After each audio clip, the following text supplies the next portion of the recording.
कहानी है रामपुर गांव की, जहां के मर्द महिलाओं को हमेशा नीचा दिखाने की कोशिश में रहते। अरे अभी तक खाना नहीं आया, क्या मुझे एक और शादी करने की जरूरत है? नहीं जी नहीं, ऐसा मत करना, वरना मैं कहाँ जाऊंगी। खाना लेकर मैं अभी आई जी।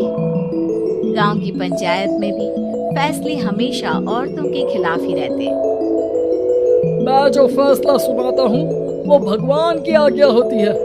इस लड़के ने अपने मन से शादी करके अच्छा नहीं किया। लड़के को घर भेज दो और इसकी शादी इसकी जाति की किसी लड़के से करवा दो। लेकिन ये लड़के, इसे तो गांव के बाहर निकाल दो।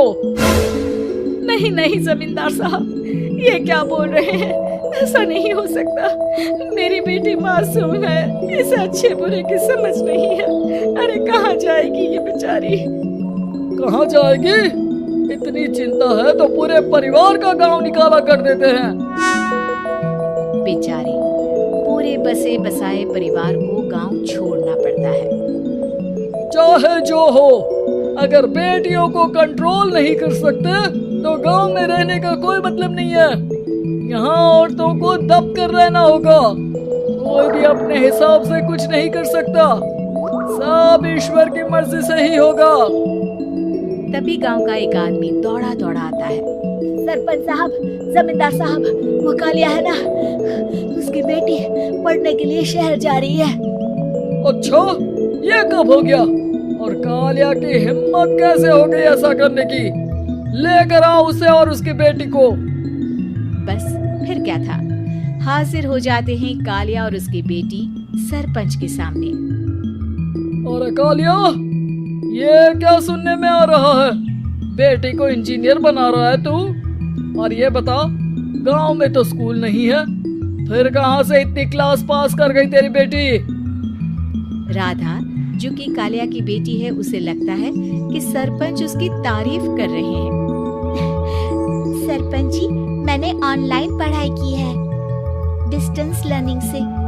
सभी में मैंने अच्छे नंबर पाए हैं, जिसे देखते हुए शहर की इंजीनियरिंग कॉलेज में मुझे स्कॉलरशिप मिली है। वाह जी वाह, क्या होती है ये? पहले तो ये बताओ, फिर आगे की बात करते हैं। पूरा गांव राधा की बात सुन रहा था और राधा बोलती जा रही थी। तो ऐसे मैं फ्री में एक अच्छी शिक्षा लेकर गांव में जो कुछ परेशानियां हैं, जैसे बिजली, पानी और इंटरनेट जैसी समस्याओं के लिए काम करूंगी। मैं गांव को शहर से जोड़ने के लिए पुल का निर्माण करवाने का प्रस्ताव रखूंगी। मुझे पूरी उम्मीद है कि जल्द ही हमारा गांव भी तरक्की की राह पर चल पड़ेगा। राधा की बात सुनकर सारे गांव वाले ताली बजाने लगते हैं। सरपंच को समझ नहीं आता कि वो क्या करे। चुप रह नादान लड़की, गांव के खिलाफ जाने के लिए तुझे गांव से बेदखल कर दिया जाएगा, वो भी पूरे परिवार के साथ। और हाँ, अगर ठीक से गांव में रहना चाहती है तो ये पढ़ाई लिखाई छोड़ दे। हम तेरे लिए गांव का कोई होनहार लड़का देखेंगे। तभी गांव का एक आदमी बोल पड़ता है। अरे नहीं नहीं सरपंच जी, राधा बिटिया जो बता रही है, अगर वैसा हो जाए तो हम लोगों को पैसा कमाने के लिए बाहर नहीं जाना पड़ेगा। हाँ जी, और ना ही कोसों दूर पानी के लिए भटकना पड़ेगा। हमारे बच्चे भी अच्छी पढ़ाई कर सकेंगे और आगे बढ़ेंगे, ना कि हमारी तरह खेती करते बैठेंगे। क्यों गांव वालों, राधा बिटिया का साथ देना चाहिए ना। सरपंच देखता है कि गांव राधा के साथ है तो वो चुप हो जाता है। वो घर आकर अपने सलाहकार से बात करता है, जो बहुत ही चालाक किस्म का इंसान होता है। अरे सरपंच साहब, आपको बहुत ही होशियारी से काम लेना पड़ेगा। एक बार गांव तरक्की कर गया, यहाँ के बालक पढ़ लिए तो कोई ना पूछेगा आपको। और फिर ये जो बेटा और बेटी है ना आपके, इनको भी आम लोगों की तरह ही जीवन जीना होगा। हाँ, लेकिन करे तो क्या करे? वो ना अब मुझ पर छोड़ दीजिए, बस मैं जैसा बोलूं करते जाइए। अगले रोज सुबह जब गांव वाले सोकर उठते हैं तो राधा के घर के बाहर और साथ ही वो लोग जिन्होंने राधा का सपोर्ट किया था, उनके घर के आगे लाल रंग से कल आऊंगी लिखा होता है। कल आऊंगी, यह क्या होता है? अरे यह तो खून से लिखा है, लगता है कोई भूत प्रेत या चुड़ैल का साया है।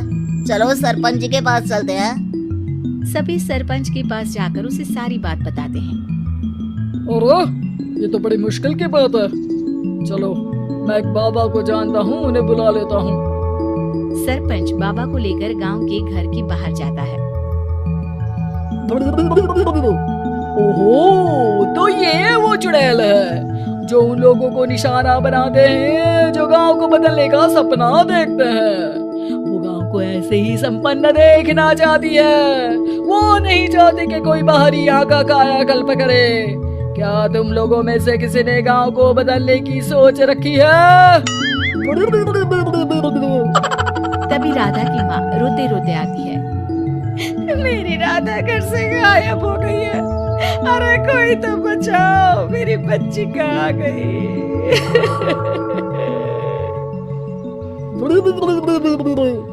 ले गई वो चुड़ैल, तेरी बच्ची को ले गई। अब वो उसे श्रापित करके छोड़ेगी, उस पर चुड़ैल का साया हो जाएगा।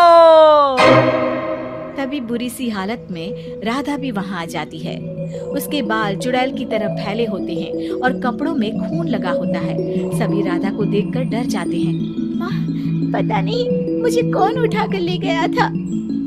अरे दूर हो जा चुड़ैल, अब हम लोग इस गांव में नहीं रुकेंगे। अरे कैसे बातें कर रहे हैं आप? कल तो आप मेरे भरोसे गांव का हुलिया बदलने, अपने बच्चों को पढ़ाने और तरक्की उन्नति की बात कर रहे थे, तो आज क्या हो गया आपको? ये फिर तुम लोगों को बहकाएगी। ये चुड़ैल गांव में आ चुकी है, ऐसे ही ये तुम्हारे घर के बच्चों को भी ले जाएगी। गांव वाले राधा को गांव से बाहर निकाल देते हैं। उसके माँ बाप रोते रहते हैं, लेकिन गांव वाले नहीं मानते। मैं भी अपनी बहन के साथ गांव के बाहर रहूंगा, लेकिन वो पढ़ाई नहीं छोड़ेगी। वहीं सरपंच के घर पर सलाहकार कहता है।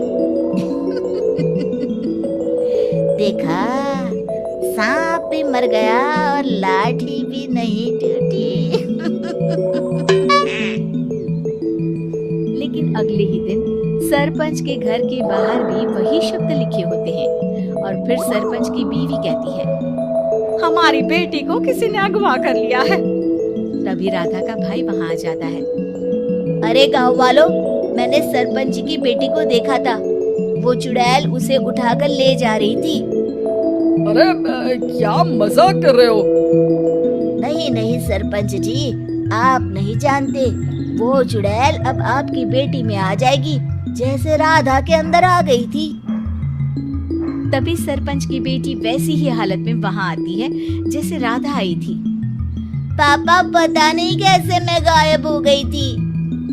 चुड़ैल, इसके अंदर भी चुड़ैल का साया है, मारो इसे। अरे नहीं नहीं, इसे भी राधा के पास गांव के बाहर ही भेज दो।